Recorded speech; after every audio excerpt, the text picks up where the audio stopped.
Hello friends, आपका बहुत बहुत स्वागत है आपके अपने YouTube चैनल अवे क्लासेस में। जैसा कि हम लोग अभी तक हमने फर्स्ट वीडियो मैथ का देख चुका है।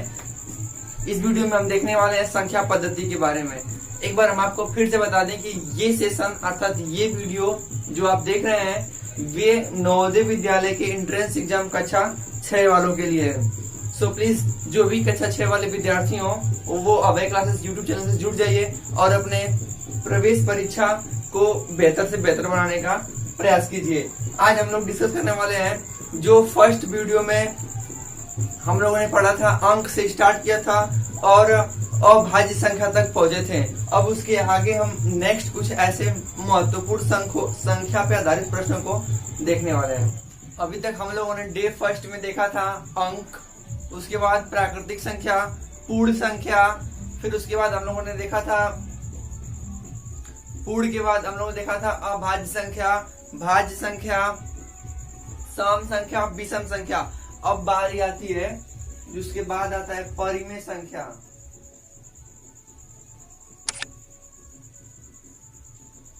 परिमेय संख्या और नेक्स्ट होता है अपरिमेय संख्या। अब देखिए इन दोनों में अंतर क्या है और इसका डिफिनेशन क्या होता है। डिफिनेशन पहले सुनिए। परिमेय संख्या क्या होता है? परिमेय संख्या वे होता है जिस भिन्न को, देखिए जिस भिन्न को अर्थात भिन्न कहने का मतलब ये आपका ऊपर अंश होता है, नीचे, और आपको ये पता ही होगा बेसिकली 3, 4, 5 में ये बता दिया जाता है। तो बोलेंगे कि जिस भिन्न को P बटा Q के रूप में, P बटा Q अर्थात ये P और Q के रूप में लिख सकते हैं, जहां P और Q, जहां देखिए एक बार फिर से परिमेय संख्या किसको बोलते हैं? परिमेय संख्या इसका डिफिनेशन सुनिए। जिस भिन्न को हम लोग P बटा Q के रूप में लिख सकते हैं और जहां P और Q दोनों पूर्णांक हो, P और Q दोनों पूर्णांक संख्या हो, ये आपको एकदम शर्त है, मतलब कि ये होना ही होना चाहिए। P और Q जहाँ पे पूर्णांक हो। पूर्णांक हमने बताया था कि धनात्मक संख्या 0 और ऋणात्मक को सम्मिलित कर देने पे जो संख्या प्राप्त होती है, तीनों संख्या जब मिलके पूर्णांक संख्या का निर्माण करती है, तो वही P बटा Q के रूप में जिस भिन्न को हम लिख सकते हैं उसको हम परिमेय संख्या बोलते हैं। और अपरिमेय संख्या किसको बोलते हैं? जिसको हम P बटा Q के रूप में नहीं लिख सकते हैं। नहीं लिख सकते हैं मतलब क्या? जिस भिन्न को हम लोग P बटा Q के रूप में नहीं लिख सकते हैं उसको हम लोग बोलते हैं अपरिमेय संख्या।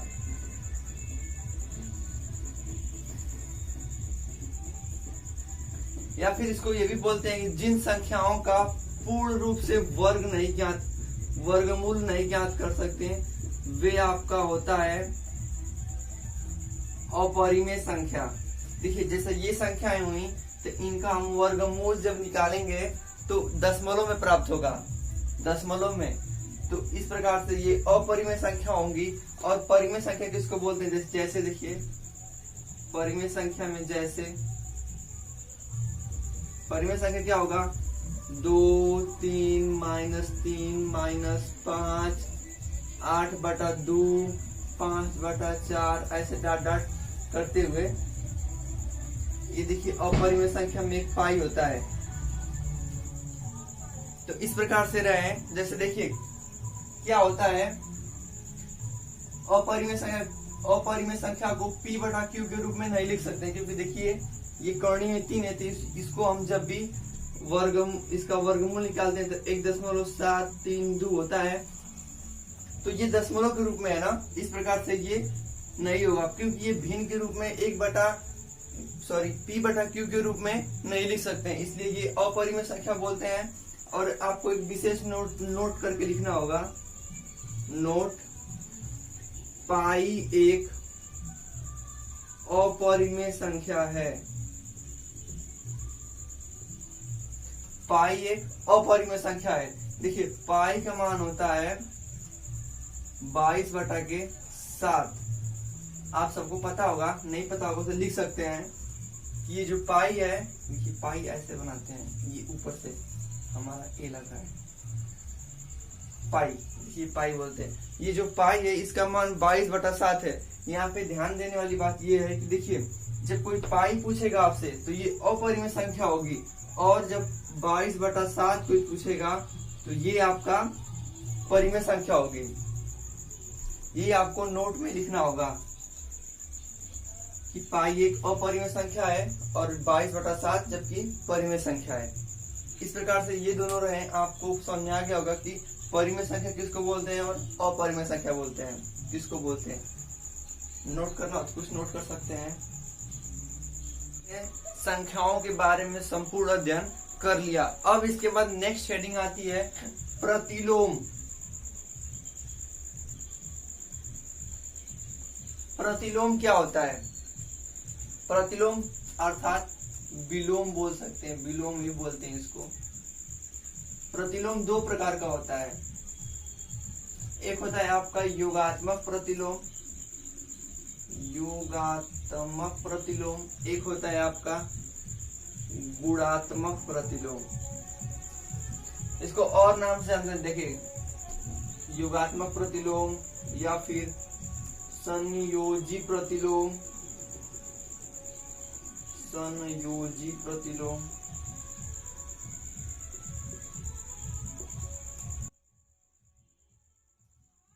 योगात्मक प्रतिलोम, संयोजी प्रतिलोम दोनों एक ही होता है। ये होता है गुणात्मक प्रतिलोम।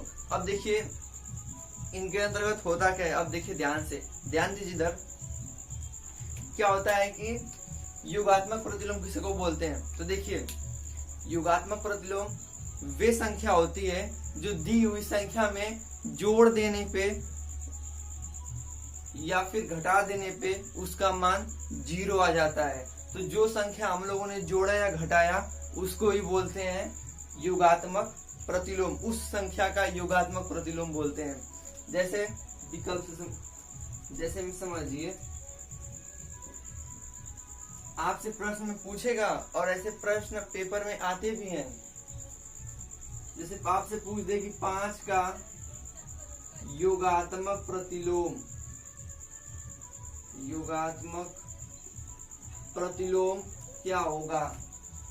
5 का योगात्मक प्रतिलोम क्या होगा? तो हमने आपको डिफिनेशन क्या बताया?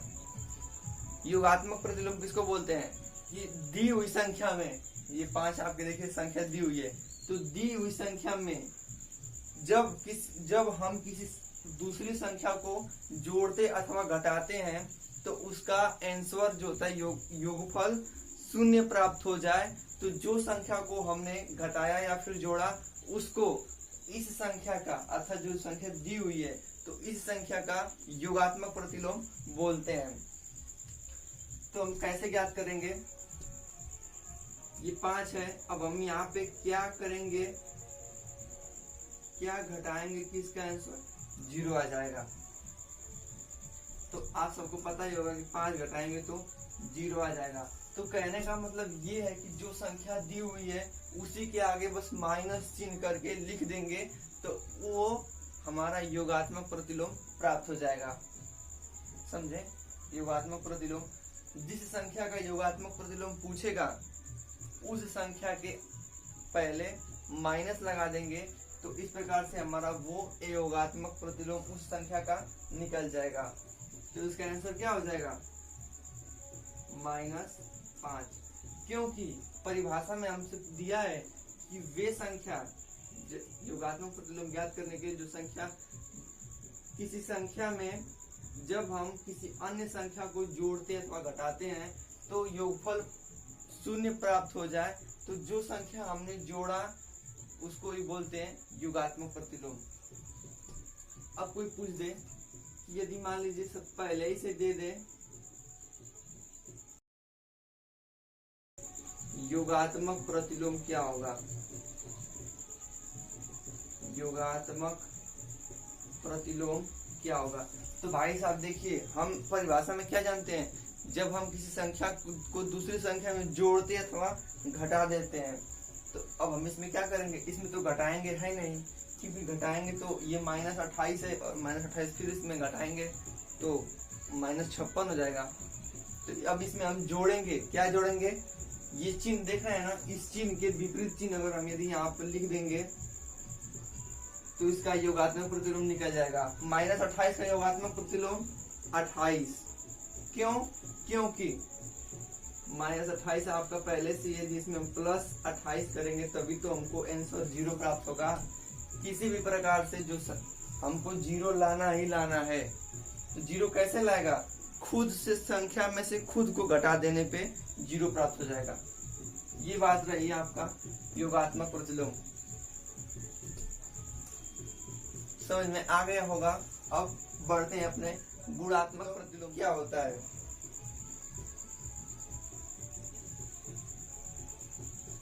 गुणात्मक प्रतिलोम देखिए, सुनिए, वे संख्या जब किसी भिन्न में हम गुणा करते हैं तो या फिर भाग देते हैं तो उसका मान 1 प्राप्त हो जाए। मतलब कि 1 प्राप्त करने के लिए जिस संख्या में हम दूसरी संख्या का गुणा करेंगे या फिर भाग करेंगे, तो जो संख्या हम गुणा अथवा भाग कर रहे हैं तो वो उस संख्या का गुणात्मक प्रतिलोम कहलाएगा।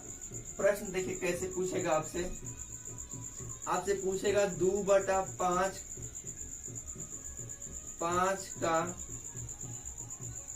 गुणात्मक प्रतिलोम बताओ। अब देखिए 2/5 का गुणात्मक प्रतिलोम क्या होगा, तो अब हमें इसको सॉल्व करने के लिए क्या करना होगा, हमें किसी ऐसी संख्या को या फिर किसी ऐसे भिन्न को तलाश करनी होगी जो इसका मान इसमें गुणा कर दें या भाग कर दें तो इसका मान 1 कर दे। तो 1 क्या करेगा, इसी के जस्ट विपरीत देखिए 2/5 है, हमको यहाँ पे भरना है और हमको ये मान लाना है, 1 लाना है। तो यहाँ पे हमको कौन सी संख्या से गुणा करना पड़ेगा, ये खाली स्थान है, यहाँ पे कौन सा रखना पड़ेगा। देखिए 1 कैसे आएगा, 4/3 है, तो 3/4 से भी हम देखिए ये ऊपर ऊपर नीचे नीचे काटता है, अर्थात अंश को हर से काटते हैं और हर को अंश से काटते हैं। तो इसी प्रकार हमको जब प्रश्न में जो गुणात्मक प्रतिलोम पूछेगा तो जस्ट इसको पलट देंगे। पलटने का अर्थात मतलब ये कि इसको ऊपर और इसको नीचे करके आंसर में लिखेंगे। तो इस प्रकार से हमारा आंसर क्या हो जाएगा कि 2/5 का गुणात्मक प्रतिलोम 5/2, 5/2। इसी प्रकार से पूछ दे -2/8 का गुणात्मक प्रतिलोम। -2/8 का गुणात्मक प्रतिलोम क्या होगा, तो आप देखिए आपको करना क्या है, हमें किसी भी प्रकार से वहां पे 1 लाना है। ठीक, तो 1 लाने के लिए हमको क्या करना पड़ेगा, देखिए हम इसी संख्या को, ये माइनस है तो माइनस को रखेंगे तभी माइनस कटेगा। तो सबसे पहले माइनस रहेगा तो माइनस तो लिख लेंगे। अब देखिए ये माइनस उठ के यहाँ पे चला आया, तो अब ये मान लीजिए ये माइनस था उठ के यहाँ पे चला आया, तो अब देखिए ये माइनस अब नहीं, तो ये जस्ट इसके बराबर हो गया, इसके जैसा हो गया। तो अब हम गुणात्मक प्रतिलोम ज्ञात करने के लिए इसको पलट देते हैं, गुणात्मक प्रतिलोम ज्ञात करने के लिए पलट देते हैं। तो हम लोग क्या करेंगे, इसका आंसर हो जाएगा 8/2। समझ गए होंगे कि जब भी पूछेगा माइनस में -2/8 का गुणात्मक प्रतिलोम पूछेगा तो ये माइनस चिन्ह तो आपका रहेगा ही रहेगा। अब बस गुणात्मक प्रतिलोम में क्या करते हैं, इसके विपरीत करके लिख देते हैं। तो वही संख्या, विपरीत मतलब समझ रहे हैं, हर को अंश में, हर को अंश में, अंश को हर में लिख देंगे। तो वो संख्या हमारी जो मुख्य संख्या पूछी गई संख्या का गुणात्मक प्रतिलोम होगा। कभी कभी ये भी पूछ देता है कि 7 का गुणात्मक प्रतिलोम।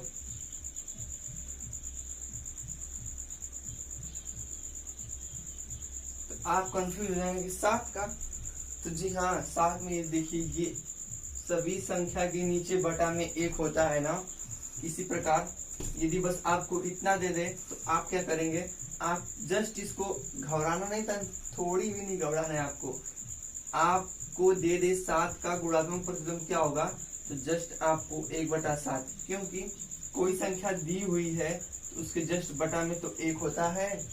यही आपका अंश, हर अंश में, और अंश उठ के हर में चला आएगा। तो इस प्रकार से ये रहे आपके प्रतिलोम। आपको समझ में आ गया होगा कि योगात्मक प्रतिलोम क्या होता है और गुणात्मक प्रतिलोम क्या होता है। योगात्मक प्रतिलोम में बस माइनस चिन्ह का खेला होता है, माइनस प्लस। यदि प्लस दे दिया है तो उस संख्या को माइनस में लिख देंगे, तो ये योगात्मक प्रतिलोम, संयोजी प्रतिलोम को लेकर ही होता है। यदि माइनस में दे दिया है और पूछा है योगात्मक प्रतिलोम, तो माइनस को हटा के लिख देंगे, उसी संख्या को लिखेंगे, तो वो आपका हो जाएगा योगात्मक प्रतिलोम में। अब आ जाइए इधर आपको गुणात्मक प्रतिलोम में दे दिया है, तो गुणात्मक प्रतिलोम में माइनस तो माइनस रहेगा, प्लस में रहेगा, उसमें कोई चेंजेस नहीं होगा। चेंजेस किस में होगा, अंश को हर में, हर को अंश में बदलेंगे। जैसे देखिए 2/5 का गुणात्मक प्रतिलोम क्या होगा, तो देखिए ये हर में है तो ये अंश में चला आया है, ये अंश में है तो ये हर में चला आया है। तो इस प्रकार से आप समझ गए होंगे।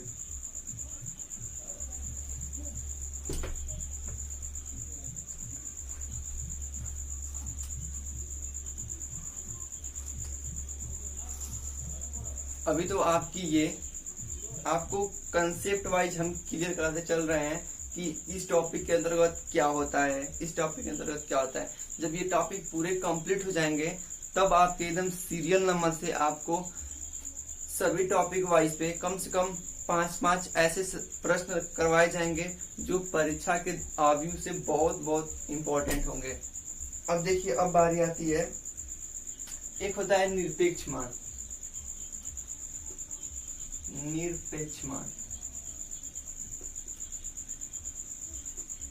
निरपेक्ष मान क्या होता है? निरपेक्ष मान, इसको देखिए, इसको ये 2 खड़ी पाई से प्रदर्शित करते हैं। ये इसमें कोई संख्या यदि हम कोई भी ऋणात्मक या धनात्मक संख्या इसमें रख दें तो इस संख्या का मान वो धनात्मक कर देता है। जैसे देखिए, आपसे कोई पूछे -7 -2/3 2/3 7 8 का मान बताओ, निरपेक्ष मान बताओ। ये जो आपको दिखाई दे रहा होगा दो लाइन के बीच में स्थित है, इसी 2 लाइन को हम लोग बोलते हैं निरपेक्ष मान। निरपेक्ष मान के अंतर्गत हम कोई भी ऋणात्मक संख्या इसमें डालेंगे तो ये हमें धनात्मक देगा, यदि हम धनात्मक संख्या डालेंगे तो भी ये धनात्मक देगा। निरपेक्ष मान के अंतर्गत अंदर कोई भी हम ऋणात्मक या धनात्मक संख्या डालेंगे तो वो हमें धनात्मक संख्या देगा। जैसे देखिए ऋण 7 है, ये निरपेक्ष मान का चिन्ह लगा हुआ है तो इसका आंसर 7 हो जाएगा। ये ऋण में है तो ये जब इससे बाहर निकालेंगे तो ये धन में हो जाएगा। ये धन में है तो इसको कोई चेंजेस नहीं होगा, ये खुद ही धन है, ये भी धन हो जाएगा, ये भी धन। धन मतलब पॉजिटिव, ऋण मतलब निगेटिव, समझ रहे होंगे। तो इस प्रकार से यही बस निरपेक्ष मान होता है। कभी कभी 1 नंबर में पूछ देता है तो कैसे पूछेगा, ऐसे पूछेगा। देखिए 2 सही 4/3 प्लस -1 सही 2/4 का मान ज्ञात कीजिए। तो आपको मान कैसे, ये भी माइनस में दे दे तो आप क्या करेंगे, आप तो सबसे पहले भिन्न जैसे इसको सॉल्व करेंगे, ये माइनस रहेगा। देखिए अंश को इसमें पहले हर को इसमें गुणा करते हैं ना, कैसे सॉल्व करते हैं इसको, क्वेश्चन देखिए 3 दूना के 6 में अब 4 जोड़ देंगे, 6 4 10/3 प्लस, अब देखिए माइनस 4 एकम 4 और 4 प्लस 2 6/4। ये माइनस है, माइनस में इसके अंतर्गत माइनस उपस्थित है कि जब भी इसको हटाएंगे, ये निरपेक्ष मान का चिन्ह है, इसको जब तोड़ेंगे तो ये माइनस अपने साथ लेते चला जाएगा। तो इस प्रकार से 10/3 आएगा, ये 6/4 आएगा। अब इसको चाहेंगे तो सॉल्व कर सकते हैं। सॉल्व कैसे होगा, पहले इसको कट कर लेंगे, 3/2 अर्थात 10/3 हो जाएगा प्लस 3/2, इसका एलसीएम आपको भिन्न में बताएंगे यदि नहीं आ रहा होगा तो, लेकिन आ रहा होगा। इसका एलसीएम लेते हैं, 6 आ जाएगा। ये इसमें भाग देंगे 6 में तो 2 बार, और 2 का गुणा 10 में तो 20 हो जाएगा, प्लस इसका भाग देंगे तो 3 बार, क्योंकि 3 गुना के 6 होता है, और 3 का गुणा 3 में करेंगे तो 9। इस प्रकार से हो जाएगा 29/6। जिसको हम बदले सही भिन्न में बोलते हैं जिसको, तो 6 चौक 24, 24 5 29। इसका आंसर ये रहेगा। अर्थात ये माइनस है निरपेक्ष मान के अंतर्गत, तो ये जब भी हटेगा तो वो पॉजिटिव कर देगा। इसमें ज्यादा कोई समझने वाली बात नहीं है, सबको आसान है, आ रहा होगा। अब नेक्स्ट देखिए कि अब बारी आती है हम लोग जाति मान, अंकित मान, निज मान, ये सब एक ही होता है, सब बताएंगे। जाति मान, जाति मान, नैज मान या फिर अंकित मान क्या होता है? किसी संख्या में, दी हुई संख्या में किसी अंक का, ध्यान दीजिए, किसी संख्या बड़ी हुई थी ना, 2 4 8 10 मिला करके हो जाएगा तो संख्या हो जाएगा, और अंक उसमें से एक पर्टिकुलर नंबर अर्थात वो अंक हो जाएगा। तो दी हुई संख्या में किसी अंक का जाति मान वो अंक खुद ही होता है। नहीं समझे? देखिए प्रश्न आएगा आपको 2925 में 9 का अंकित मान ज्ञात कीजिए। किसका? 9 का, ध्यान दीजिए, 9 का अंकित मान ज्ञात कीजिए। अंकित मान बोल रहे हैं, तो अंकित मान की परिभाषा क्या होती है? किसी दी हुई संख्या में, किसी दी हुई संख्या में किसी अंक का, मतलब कि 9 का ज्ञात करना, तो 9 का जाति मान खुद वही संख्या होता है, अर्थात का अंकित मान आपको ज्ञात करना है। किसके में? 9 का। तो इसका आंसर हो जाएगा 9, क्योंकि किसी संख्या में किसी अंक का अंकित मान, नैज मान, जाति मान वही संख्या होती है। ये तीनों एक ही को बोलते हैं। तो इस प्रकार से 9 है तो 9 का ही हो जाएगा।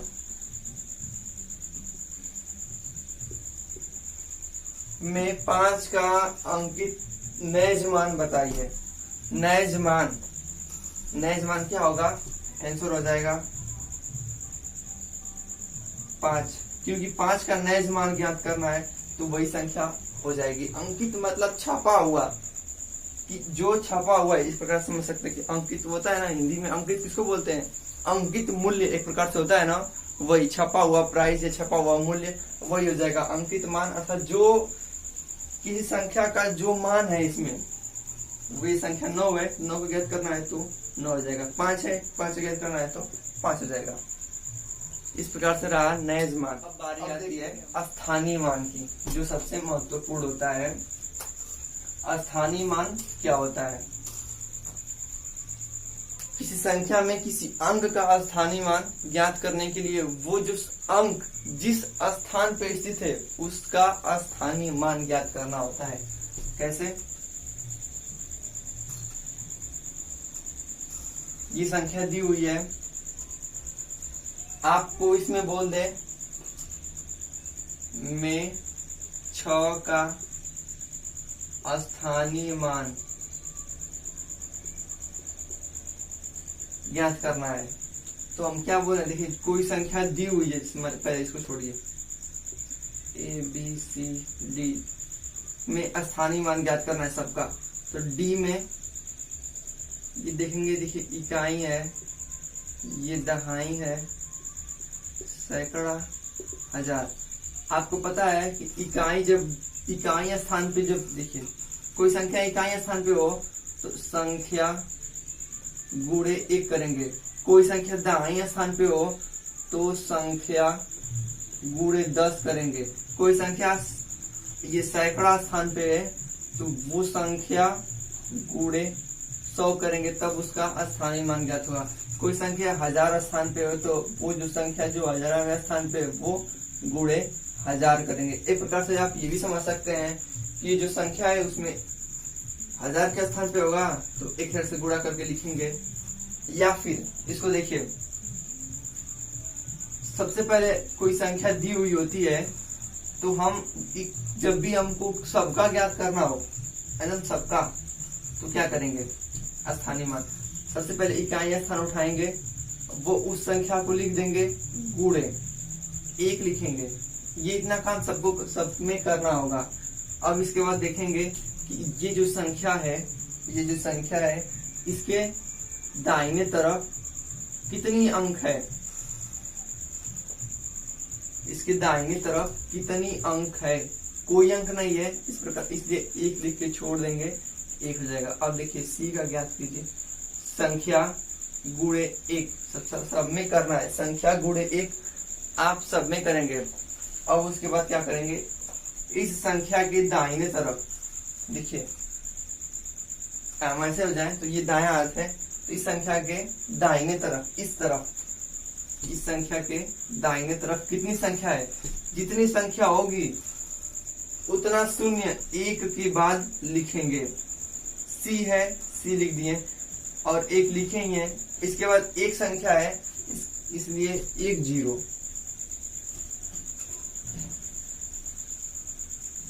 बी अर्थात संख्या गुणे 1। अब बी के दाएं तरफ कितना जीरो, डाउन कितना संख्या है, 1 2, दूसरी संख्या है इसलिए 1 पे 2 0, संख्या a गुणे 1। इसके बाद 1 2 3, 3 संख्या है इसलिए 3 0। इस प्रकार से आप ज्ञात कर लेंगे। ऐसे ही मेन होता है स्थानीय मान ज्ञात करने का तरीका। अब हमें ये देखिए संख्या दे दिया, इसमें ज्ञात करना हो तो कैसे करेंगे, 0 गुणे 1 कोई संख्या नहीं है तो इस प्रकार 0 नहीं लिखेंगे, अब मल्टीप्लाई कर देंगे 0 का 1 में तो 0। अब देखिए 8 गुणे 1 मतलब कि संख्या गुणे 1। अब संख्या के दाएं तरफ कितने अंक है, 1 अंक है इसलिए 1 0। अब हो जाएगा इसका मान 8 दाम में 80। 6 गुणे संख्या मतलब कि संख्या गुणे 1 और उस संख्या के दाएं तरफ कितने अंक हैं, 1 2, 2 अंक है इसलिए 2 0। आपका हो जाएगा 600। ये 9 गुणे 1 अर्थात संख्या गुणे 1 और इस संख्या के बाद कितने अंक हैं, 1 2 3, 3 अंक हैं इसलिए 3 0। आपका हो जाएगा 9000। संख्या के बाद संख्या गुणे 1, अब इस संख्या के बाद 1 2 3 4 अंक हैं इसलिए 4 0। हो जाएगा इकाई दहाई सैकड़ा हजार 10,000 अर्थात 20,000 हो जाएगा ये। तो इस प्रकार से ये रहे स्थानीय। अब एक दो एग्जाम्पल कर लेते हैं, फिर उसके बाद देखेंगे कि कोई अंक में दशमलव उपस्थित हो तो उस संख्या का किस प्रकार से हम लोग स्थानीय मान ज्ञात कर सकते हैं। सबसे पहले ये जैसे देखिए 1 2 में 5 का स्थानीय मान क्या होगा, 5 गुणे 1 मतलब संख्या गुणे 1। इसके बाद कितनी संख्या है, 1 तो 1 0 अर्थात 50। अब नेक्स्ट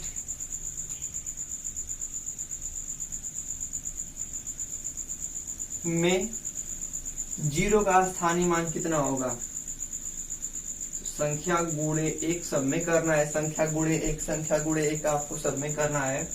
फिर उसके बाद इस संख्या के जिस संख्या का ज्ञात कर रहे हैं स्थानीय मान उसके दाहिने तरफ कितनी संख्या है, 1 2 तो 2 0 इज इक्वल टू 0। तो इसी प्रकार से आप ये ज्ञात कर सकते हैं कि कैसे स्थानीय मान हम लोग ज्ञात करते हैं। आपको ये पता चल गया होगा। अब बारी आती है दशमलव में किसी संख्या का स्थानीय मान, मतलब किसी संख्या में जब दशमलव स्थित हो तो उसका स्थानीय मान कैसे ज्ञात करते हैं।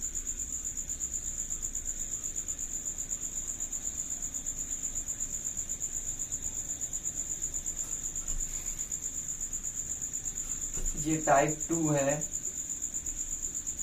स्थानीय मान ज्ञात करने का, वो फर्स्ट टाइप था, ये टाइप 2 है। इसमें देखिए सबसे आपको समझना होगा कि कैसे ज्ञात करते हैं। इसमें भी सेम प्रोसेस रहेगा, 100 का गुणा या फिर 1 का गुणा ऐसे सब में करेंगे, लेकिन आपको इसमें बटे में करना होगा। बटे मतलब क्या, हर के स्थान पे। देखिए अब हमको यदि यहाँ से हम आपको दिखाते हैं, मान लीजिए 6 का आपको स्थानीय मान निकालना है कि 6 का स्थानीय मान क्या होगा। तो सबसे पहले संख्या गुणे 1 करेंगे, ये आपको सब में करना है, संख्या गुणे 1। तो संख्या गुणे 1 करेंगे, फिर उसके बाद बटा, क्योंकि दशमलव किधर ज्ञात कर रहे हैं। तो अब हम लोग देखेंगे कि दशमलव से ये संख्या कितने दूरी पे है, दशमलव से ये संख्या जो है कितनी दूरी पर है। अभी तक तो हम लोगों ने संख्या गुणे दाएं वाली संख्या देख रहे थे, अब इस संख्या के बाएं वाली संख्या देखेंगे। बाएं दाएं में आपको कंफ्यूजन हो जाएगा, इसलिए छोड़िए उसको। जिस संख्या का हम लोग स्थानीय मान ज्ञात कर रहे हैं वो देखेंगे कि दशमलव से कितने दूरी पे है। तो 1 2 अंक दूरी पे है दशमलव से। देखिए दशमलव से 1 2 3 तीसरा स्थान पे है ना, दशमलव से तीसरा स्थान पे है।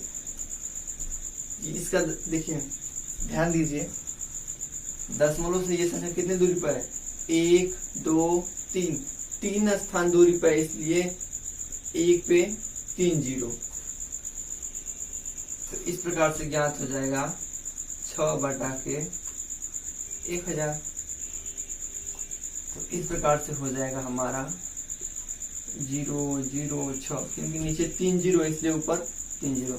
देखिए आ गया ना, इस संख्या का ये इस स्थान पर उपस्थित है, क्योंकि ये जो 2 जीरो दशमलव के बाद ये जो 2 जीरो बच रहा है उसको ये कवर किया है। कौन, 2 5 तब 6 का नंबर आ रहा है।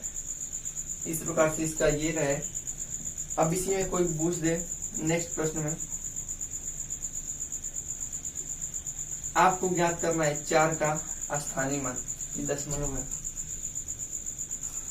0.6254 में 4 का स्थानीय मान ज्ञात करो। ट्राई कीजिए, अब तो कोशिश कर सकते हैं। कैसे निकलेगा, कैसे निकलेगा देखिए, सबसे पहले संख्या गुणे 1, जिस संख्या को निकालना हो वो संख्या गुणे 1। अब देखेंगे दशमलव से कितने अंक दूरी पे है ये संख्या। दशमलव के बाद देखिए ये 1 2 3 4 4 अंक दूरी पे है। तो 1 पे 1 2 3 4 को 0 से भाग दे देंगे। ऐसे जब भाग देंगे तो आएगा 4 एकम 4, गुणा करेंगे 4 एकम 4 और ये हो जाएगा 10,000। यदि हम इसको दशमलव में बदल दें ये भी सही रहेगा आपका। यदि ये विकल्प न मिले तो आप क्या करेंगे, आपको ऐसा इस प्रकार करना होगा। देखिए 1 2 3 4 4 जीरो है तो ऊपर 4 अंक आपको होना ही चाहिए। तो अब 4 अंक में एक तो ये 4 हो जाएगा। अब कितने बचे, 3। तो 1 2 3 तो 0 बढ़ा दीजिए। ये 4 है तो 4 कवर करेगा ना अपना स्थान, इसलिए तो इसका आंसर होगा 0.0004। तो इस प्रकार से आज की वीडियो में बस इतना रहने देते हैं। आप लोगों ने सीखा स्थानीय मान, दशमलव में स्थानीय मान, परिमेय संख्या, अपरिमेय संख्या। उसके बाद आप लोगों ने सीखा प्रतिलोम। प्रतिलोम में आपने सीखा योगात्मक प्रतिलोम, गुणात्मक प्रतिलोम।